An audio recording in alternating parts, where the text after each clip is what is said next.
Get ready, 10 seconds, 5 seconds.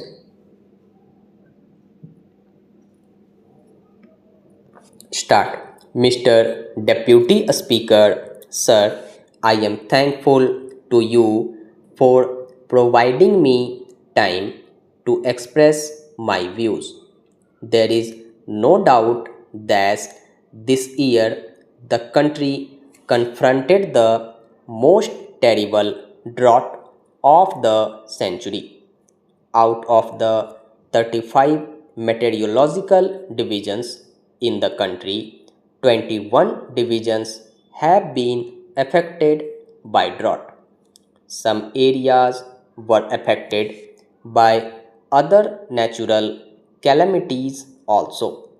Thanks to this department and its officers and staff who met this situation successfully, our Prime Minister said that nobody in the country will be allowed to die of starvation.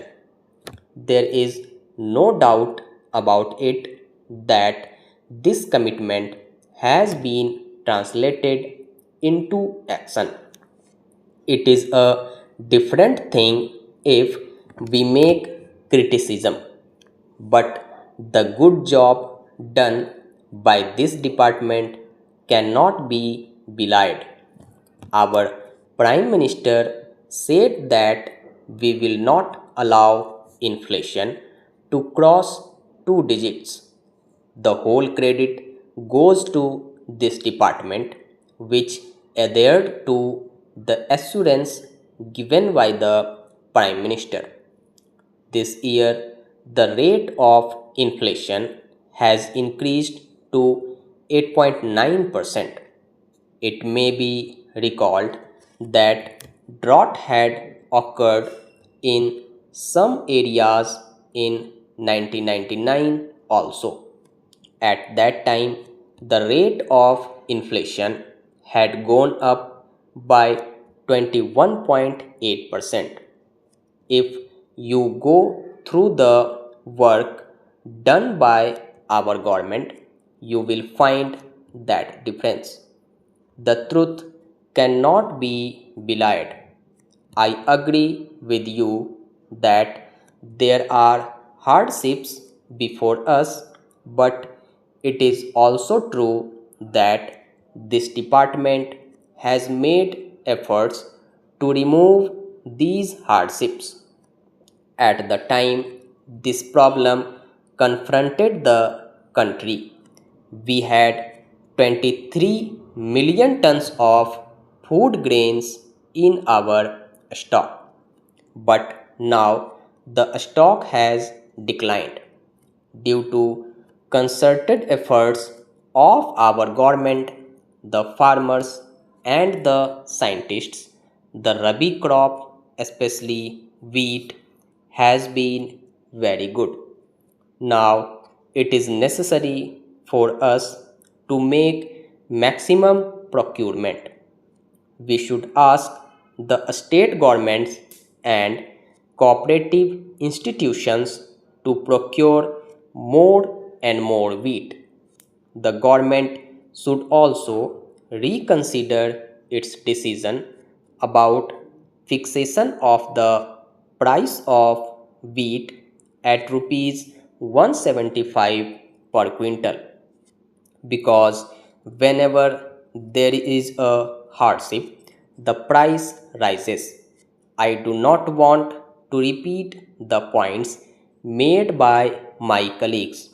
I request the government to pay attention towards the price factor also. At present, the biggest problem before us is that the allocations of food grains made to the states are held up at the state level. I don't want to criticize anybody, but it is a fact that even after allotment made by the center, the states did not lift their quota. You may take the instance of wheat, rice, sugar, anything you like. In spite of that, the state governments indulge in propaganda in their states, which is baseless. I definitely remember that the government of West Bengal did not lift several commodities allocated to them by the center. If you want, I can furnish the figures. Our honorable minister will give the figures. When something is sent at the state level and some problem arises, we have to become practical about it, and the question of state centered relations has also to be kept in view. Hence, simply sending directives to the states will not serve any purpose. The government must evolve some monitoring system. The Department of Civil Supplies should make such arrangements in which food grains supplied from the central pool to the states could be effectively controlled. Today, I feel distressed to disclose that palm oil is being sold in the market openly and it is not available to villagers. The same is the position with regard to Janta cloth. What I mean to say is that food grains and other commodities allocated to the states are not being made available to the people. The government should ensure that various commodities allocated by it reach the common man. I know that directives are issued to states by the central governments from time to time. Letters are also sent by the Prime Minister and the Minister of Food and Civil Supplies. But the states do not pay any heed to these directives. Our former Prime Minister Srimati Indira Gandhi had formulated a 14-point program with a view to strengthening the public distribution system.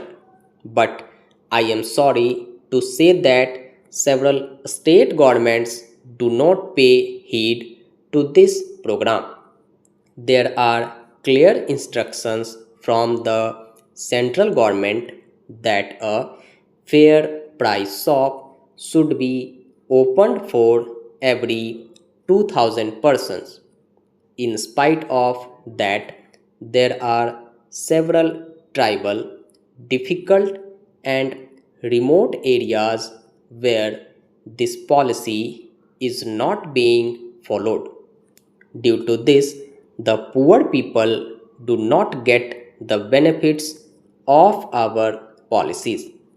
Our Prime Minister and the government said that food grains will be provided to tribals and poor people at cheap rates. The areas having more than 50% tribal population get ration at cheap rates, but the areas having less than 50% tribal population do not get any such facility. I demand that all weaker and backward sections must get these facilities on a uniform basis.